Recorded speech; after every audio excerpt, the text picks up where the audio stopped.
Hey everybody, I'm Zach and I like movies, and I wanted to come up here and talk to you about Brokeback Mountain. This is, of course, the seminal mid-aughts classic from director Ang Lee. Honestly, a director who is something of a risk taker. I guess you could compare him to Ridley Scott, where he doesn't really write his movies, and he doesn't have the most consistent track record in terms of quality, but very hit and miss. But the hits are honestly still some of the best examples of like really competent, really steady, even-handed, very emotional filmmaking that you could possibly ask for. I think, and especially with like again with even with those misses, I feel like the way that he sort of tries changing up how he's filming things, be it in like say his Hulk movie back in '03, where he was like shooting with like multiple cameras and like this sort of editing style that sort of evoke pages of a comic book that I don't think always works, but it's definitely formally interesting. And or even lately with like his sort of like the ways he's been like shooting in high frame rates that hasn't always really worked either. Especially when you have scripts like Gemini Man, which is just feels undercooked if anything.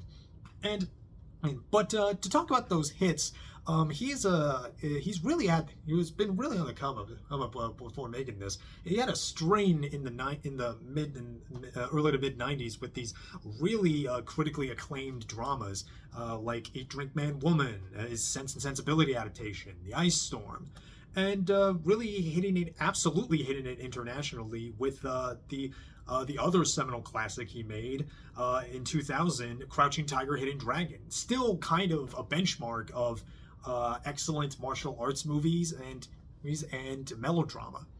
He is kind of a master of melodrama, which I guess did make sense why he was picked for a Hulk movie. Given all the baggage that a Hulk comes with, but then it's so funny that he did Crouching Tiger, followed up with Hulk, and then followed up Hulk with Brokeback. That's so crazy. That's honestly crazy. But honestly, it's really impressive that he did do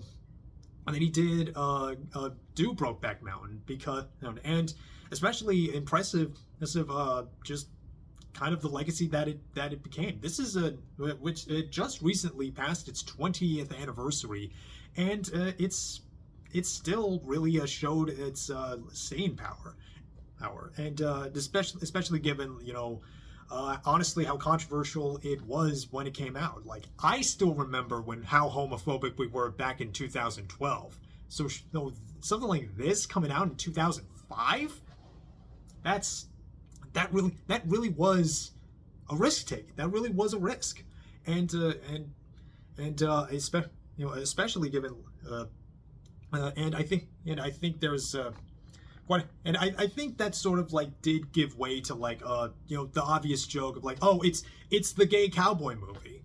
That's kind of just been what it was reduced to for so long. I mean, that's certainly what I thought it was when I first watched this back in high school. I was like, what was this, like freshman, sophomore year of high school? I was pretty dismissive of it. I didn't again, it's like, oh, it's the gay cowboy movie. Everybody likes it just because it's the gay cowboy movie. And well, so if past a decade or so, and I go through a lot, I change a lot, and well, honestly, embrace things about myself. And I finally came back to Brokeback. This is the first time I saw it since then, and yeah, this movie's great. It absolutely does deserve its reputation. Absolutely deserves all the acclaim it got. This movie's great, man. It still holds up really, really well. Oh, man. So for those who, if you aren't familiar, it is, or at least haven't seen it yourself. Brokeback Mountain. It is about Jack Twist and Ennis Del Mar. They're played by Jake Gyllenhaal and Heath Ledger. They are two ranch hands and ranch hands and cattle rustlers. They take a job for this guy herding sheep up a mountaintop over the summer in 1963, and the two while they're up on the mountain, the two bond and they fall in love, and then once the summer's over, they go their separate ways and they live out their lives. And every once in a while, they'll come back to each other and stay on Brokeback and just yearn for the time on the mountain to be forever. And their lives are closeted, they are stressful, and it's a tragedy. Their story is one of yearning, one of longing, and one of sadness. This is a sad movie, and honestly it's so it's honestly so simple and so down to earth in how it's told that it honestly did sneak up on me how affected I was by it. And yeah, it really earns, it absolutely earns all of that. Mostly it's like this whole opening act with this very patient, very quiet atmosphere, very tranquil piece of them just sort of just doing the job, herding sheep up the mountain. It's very relaxing. There's a lot great attention paid to again, this tranquility and beauty of nature. All these mountains, all these like beautiful shots of the mountainside, of all the great vastness of the plains. Again, this is in Wyoming, this place in Wyoming is absolutely gorgeous. There's great care given to seeing why this spot feels like such a reprieve from the lives they have, because as Ennis says, and he very rarely says, he has a wife that he's getting married to soon. Jack was does rodeos. He rides bulls, but it feels very but between that he feels very sort of adrift in his spot in the society. And Ennis as well is very adrift. He's very lonesome. He's very much the lonesome cowboy boy. And there's such an ache for these two guys who just wanting to have the open, especially when they are apart. There's such an ache, a quiet ache that they have to just want to be open, want to be more free of them, free to be who they are, and just are. And it's not so sheltered. This is I think one thing about this this movie's legacy is sort of that we really need to bring up is sort of how it is as far as queer representation goes. Because Heath and Jake, they are great in this movie, but they are also still they are still straight guys playing gay. There's definitely a long history of that happening. There's more, and there is sort of this almost instinctive, I guess in a retrospective way, sort of dismissing Brokeback as just like sad gay tragedy porn, but there's more of a desire to see be more in front, both in front and behind the camera of more jubilant expressions of expressions of gay lives, of queer lifestyles and queer joy and queer happiness and more dimensions of queerness. But I feel like especially for the time that Brokeback came out, this absolutely was still a risk to make, as I said before, and it's still, and this is. I think that sort of retrospective dismissiveness to have about Brokeback is, again, kind of just wanting it to be a different kind of movie than it is. This is a movie about that I think really is about the closeted experience. It's about just staying hidden, keeping yourself sheltered, as you go about into the world, but also how you're so sheltered within yourself. That's all Ennis Del Mar. And I gotta say, man, I fucking miss Heath Ledger, man. He's so great in this. He's phenomenal. Like, even just comparing, not even to just only compare his performance here with the Joker in The Dark Knight, just thinking about like 10 Things I Hate About You or A Knight's Tale, where he's so like open and funny and charismatic. Here, he's so withdrawn in himself and so tight and so tightly wound and hunched over, always carrying himself and like stalking about in like a quiet slouch, just yearning to be anything than anywhere that he is here. Like especially it's always clear in Heath's body language in this. He's again is sort of hunched in. He's all tight jawed. He doesn't really speak. He said like early on in that first act, he says, this is the most I've spoken a year.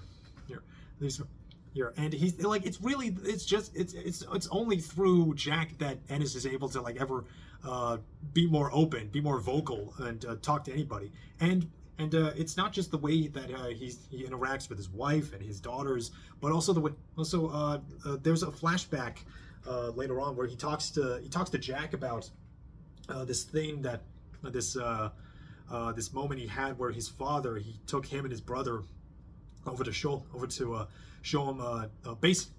show him the aftermath of a hate crime.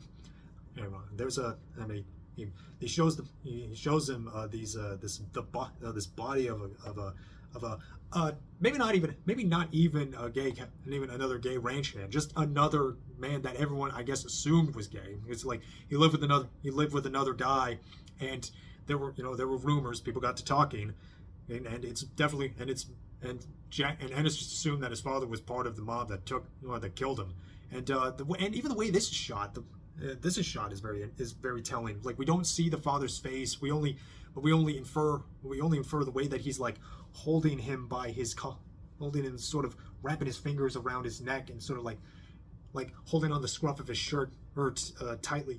It tells you, like, you look and you watch and you learn. You know this is what will happen if you're like this. If we think you're like this, and that's that's trauma that definitely carries through him. It's really sad. It really does, as you do want so bad for guys like Ennis to not be that. You want Ennis, you do want people to just like be open in themselves and. Honestly, Ennis, Heath Ledger as Ennis is really the revelation of this movie. It's so tragic. We could have had like another 20. He should still be making movies and doing great character work from here on, like Jake Gyllenhaal has, and he's done great work since, and he's great here too. I love the sort of patient ways that he listens in scenes, and I love scenes. But even he has those sort of like that great Gyllenhaal sense of like, oh, he'll like have an outburst and he feels like he's just even when he's just showboating, it's so good. But there's even in Jack, who seems probably more at ease with himself than Ennis is, at least on the outset. You can tell that he makes clear that a lot of this is just that especially later when he says the absolute bar, this is a goddamn bitch of an unsatisfactory situation. And yeah, you really feel it. You can't feel it. Their only reprieve is Brokeback Mountain, and between that it's domesticity that they feel unsatisfied with. Ennis has troubles with his wife, played by Michelle Williams, and Williams he feels sort of lost, sort of adrift because they can't make enough money at the time. They can't ever really make enough money, but Jack he feels adrift in his own way. He feels he feels emasculated by the fact that he can't really hold down a job and and when he finds a wife in Lorraine, played by Anne Hathaway. He feels he's put down by his father-in-law, who, like, there's a really great scene at a Thanksgiving dinner where his they're at him and Lorraine's place, but his father-in-law is very he's very in that very Texas way. He's a very assertive. He is very assertive himself in just very condescending ways. Like he'll just Jack tells his son, all right, no watching the football game until you finish Thanksgiving dinner. But then I forget his name. I forget his name. What was his name? FD, something like that. PD. That's it. The father-in-law will like walk over and he'll just like turn the TV back on. Jack. You know, Jack turns it back on, back and forth at this place. Then he like just yells at him, like, sit your ass down, you little son of a bitch.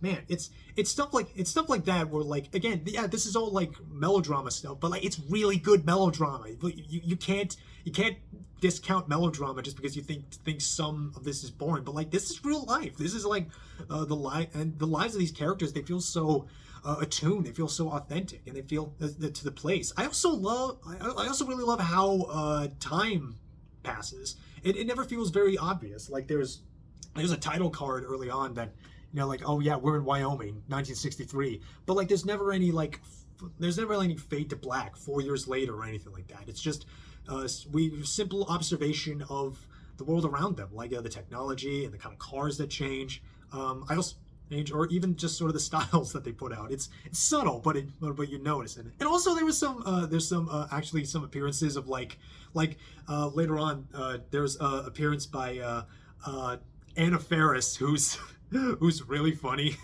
She's always funny, but there's Anna Faris, and with her is a pre-Stranger Things David Harbour, and you get the feeling that he also feels trapped in the sort of society, in the sort of like societal in the sort of square box that he's been boxed in.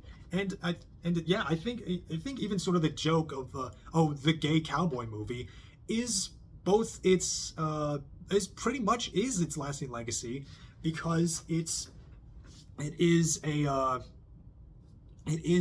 kind of giving that universality image, like dressing in up Jack and Ennis's tragedy in the boots and the shape and the all-American masculine image of the cowboy kind of does give a universal image, it is very for the straights, but it's also it's an image that they can understand. Sometimes you do, honestly, a lot of the time you do just need some sanded down edges. You need something that's very on its face, simple to understand. That sometimes and that does matter. I think having that does matter. It matters then, it matters now. Like sometimes gay people are in fact sad cowboys, and we are failing them. We are still failing them. We still have there are still Ennis Del Mars who feel the need to shelter themselves, and and then when we finally get the sad conclusion with just even just how sort of not nonchalant, but it's very sort of just very blunt it is. He gets a postcard in the mail from Jack. It says deceased, and he calls Lorraine, and she explains, he tire blew in his face, he drowned in his own blood, but like Ennis is just imagining like him being just being beaten and killed by a bunch of guys. And it's and I think having the sadness be like fully rounded out by this sad tragic passing really does still really land the impact. Like, again, I really underestimated how emotional I would feel about this movie. It's so movie because it really is that good. And I think it is the simplicity. I think it is the very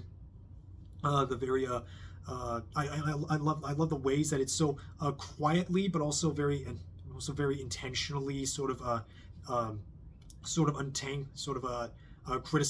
criticizes these very masculine boxes that men feel they're placed in, and I think it still feels very relevant 20 years on, and it's really great. Again, like oh, I forgot to mention the music's really good too. It has such, again, simple but very effective and emotional guitars. Very, very, very beautiful work. The movie is like shot wonderfully.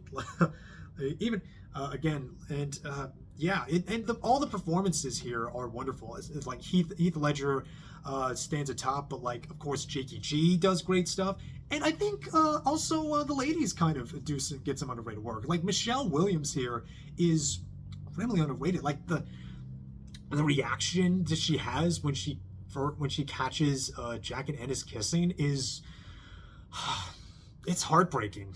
You really feel for her. It's sad, and Anne Hathaway does really good stuff too. I would say there are some things about it that I still don't super love. Like I feel like the first act isn't quite as compelling as the stuff that follows, and how they fall in. I feel like the movie is in a bit of a rush to get them together. And also how they get together is it feels very, I don't know, I don't want to say fanficky, but it definitely feels like, but a lot of fanfics sort of took this, like, oh yeah, sure, like, yeah, having dry anal sex on a freezing mountain, that has to work for somebody. But I also feel a little, I also do sort of feel, like a, maybe it feel I don't know. It always feels a little longer than it is. Probably due in part for that opening. I always feel like I always feel like the stuff after the tranquilness of Brokeback Mountain feels much more like feels much more lived in and very very sad. I was just so wrapped. Maybe that's an unfair comparison, but I'm always so wrapped up in the drama of Jack and Ennis's life that like the moments that they are together feel very again, yeah, they feel almost like dream. They almost feel like a dream vacation and like a. And it like feels like something that they don't never really get enough time for. Like as Ennis says, making a living is about all I got time for now. Which, damn if that doesn't hit. But yeah, Brokeback, 20 years, heartbreak. It's heartbreaking. It's beautiful. It's tragic. It deserves its reputation, and I really wish I wasn't so dismissive of it. I really think. You need to look past. You need to not look past. Stop. You need to look past the joke of the gay cowboy movies. Take the sad gay cowboy seriously, because the gay cowboy is real and he cares and he has feelings. The sad gay cowboy is a person, and yeah, I think that's mostly it. I actually have to go back and watch all those like dramas that Ang Lee made. He's a director. Like I said earlier, he's a director I tend to underestimate. He's got a lot of juice. Again, when he hits, like he does, and he absolutely hits with Brokeback, they're amazing. And Brokeback really does deserve its lasting legacy. Yeah, I love this. Yeah, if you haven't seen it in a while, you really should check it out. And yeah, what do you think of Brokeback? Do you also think it holds up? And yeah. I think that'll be it. I'm Zach. I like movies. I have a lot more movies to keep watching, and I hope you watch movies too, because movies are life, and life is worth living. Life is good. So yeah, happy Pride. You all take care of yourselves.